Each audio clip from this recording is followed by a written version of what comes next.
Hey everyone, welcome back to the channel. In today's video, I'm going to show you how to create Deepseek account. It's really simple and easy. For this, first of all, you have to download the Deepseek application from Play Store or App Store depending on your device. And when you have downloaded it, just simply tap on it to open. You will land here. You have to tap on this sign up option here. Based on your region, you will see different sign up options. As shown here, only email registration is supported in my region.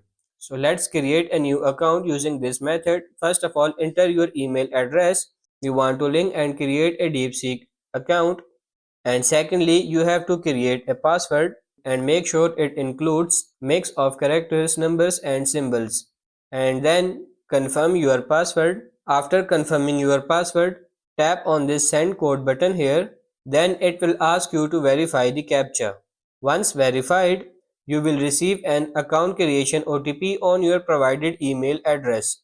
Enter that code here.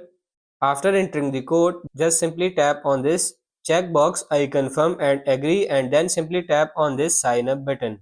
And as you can see, welcome to Deepseek. You can now start chat and you have successfully created Deepseek account. So that's pretty much it for this video. That's how to create and sign up for Deepseek account. I hope this video was helpful. If it is, like it and subscribe to the channel. Thank you.